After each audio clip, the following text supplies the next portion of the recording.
welcome to Creative Moments by G. I'm Georgia and so happy to be here today. Have you ever thought, how can I be creative in my card making and not spend a lot of money? Well, you know how you do that? You do that through stencils, or Stampin' Up! Sells something called Basic Pattern Decorative Mask.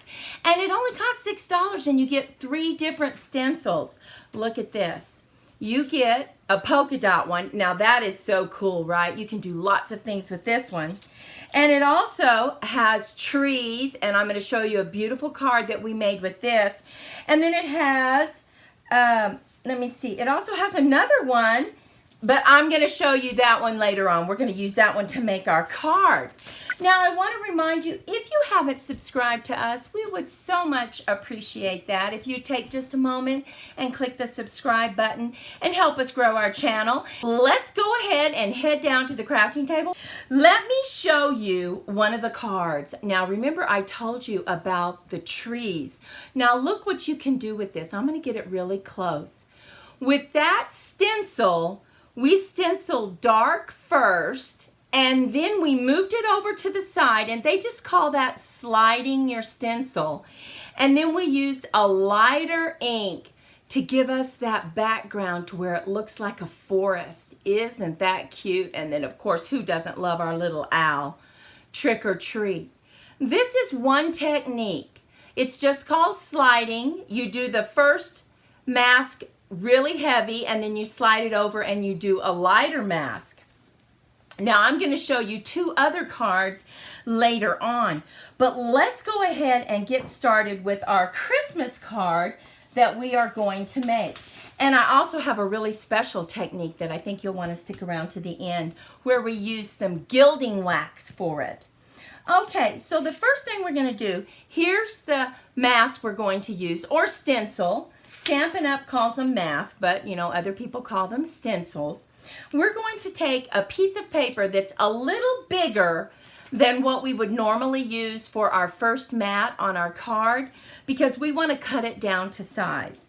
So I'm going to get some painter's tape, because it's not that sticky, and I'm just going to line this up where I want it on my stencil.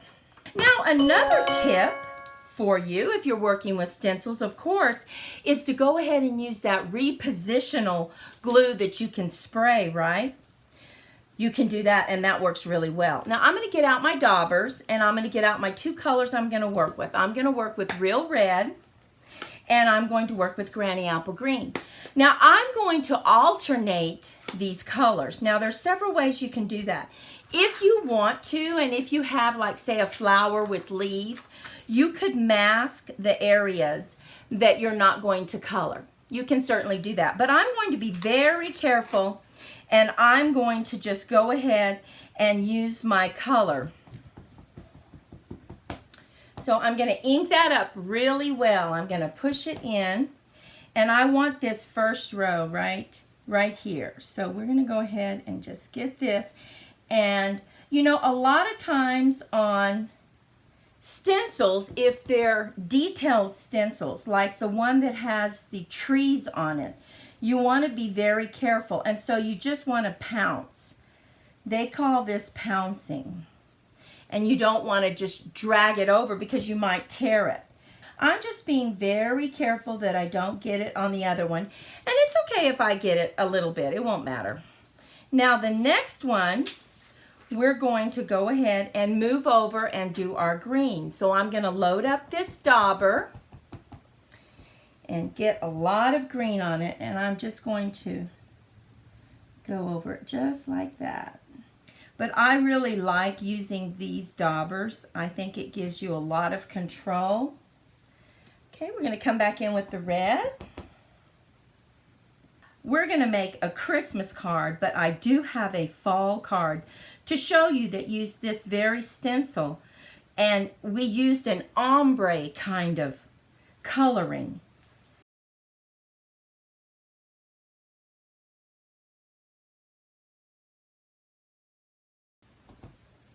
Okay, there we go. I'm going to go ahead and close these up. And let's have the great reveal. Oh my goodness. Let's go ahead and take that off. Take this painter's tape off. And look at that. Isn't that pretty? Oh my goodness. Now remember I said it's a little big, so we have to cut it down to size. I went ahead and I cut your basic A2 card, which is 8.5 by 5.5, scored at 4 1/4. Let's go ahead and cut this down, and we know that our mat needs to be 4, right? So this would cut too much off, so I'm going to cut just a little bit off the edge, and then I'm going to turn it around so that it's centered. Let's go ahead and see if that's good. That's about right. Let's make sure. I need to cut off just another little bit. Tiny. Just the tiniest of slivers. Look at that. Don't you love our trimmer? Just cuts off the tiniest bit. Now on this one, this is exactly the right size. So let's go ahead and lay this down. And I'm going to make a landscape card. So we're going to use our glue. Go ahead and put some glue on the back. There we go. Okay, should get out our silicone mat. Always use a silicone mat so that you don't get anything on your table. Now we're going to bring in some strips that we've already cut, and I'm going to show you the cute bright that we cut out. Look at this. We used the new stamp set. Okay, here it is. It's Peace and Joy, and this is a wonderful stamp set. It cuts out different layers. It cuts the background. It also cuts out a much thinner bright. So we are going to have our paper like this, but up on dimensionals. And I'm going to put this cutout right here. Now I want to stamp Mary and right here. I need to stamp that first before we glue it down. I'm going to stamp it and hold it because this is stamping over Granny Apple Green. Look at that. And now I'm going to stamp and. Okay. I'm going to close that. Don't want to get my fingers in that. Now I'm going to go ahead and raise this up with dimensionals. Take my backing off. Looks a little strange just to have that Mary on there, Mary Ann, but it won't in a moment. We're going to bring this in, and I'm going to go ahead and set this up on dimensionals too. So we're going to line this up just like that.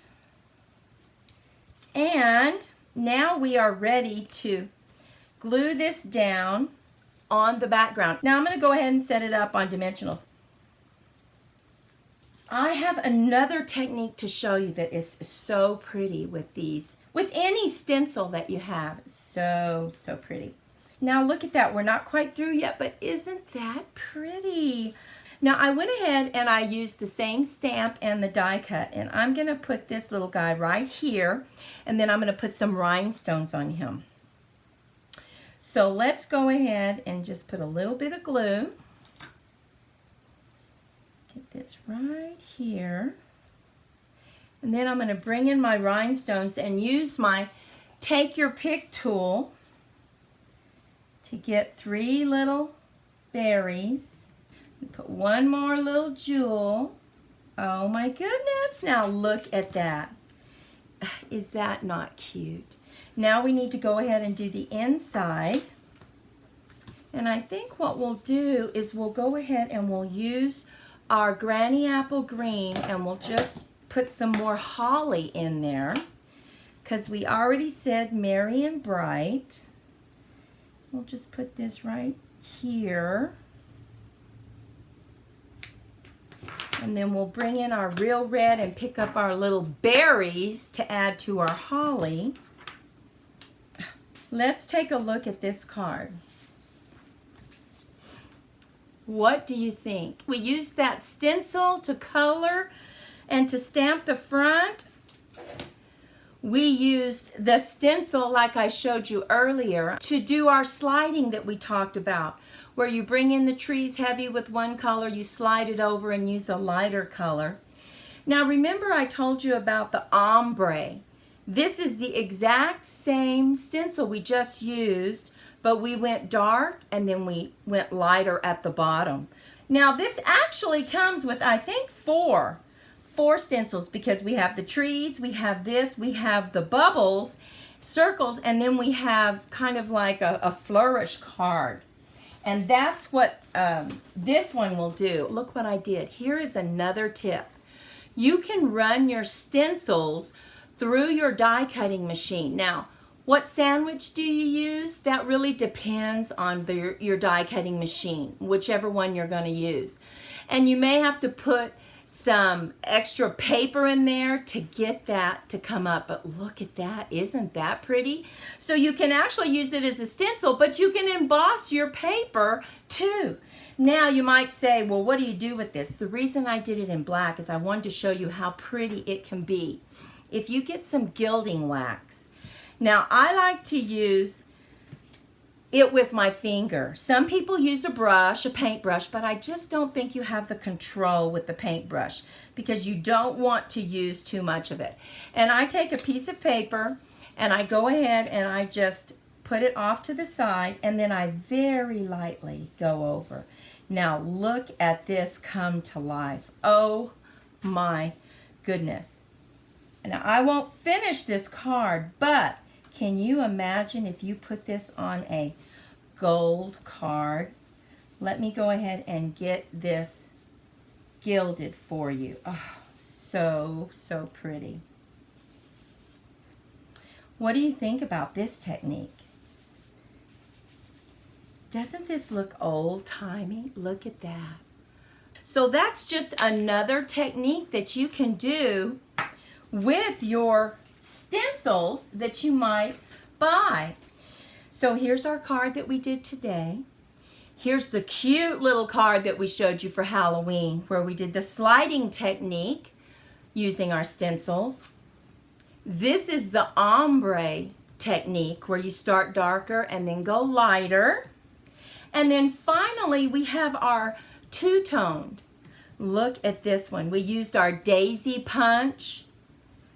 We set this up on dimensionals. Oh, I just think stenciling is such a creative thing to do, and it is so inexpensive. Well, I just want to thank you so much for stopping by today. If you are looking at us on the rebroadcast, we would love a comment. We would love a like and a share and help us grow our channel. We hope that you got a little bit of inspiration. So listen, go out, be safe, be healthy, be creative in your crafting, and we'll see you next time. Bye-bye.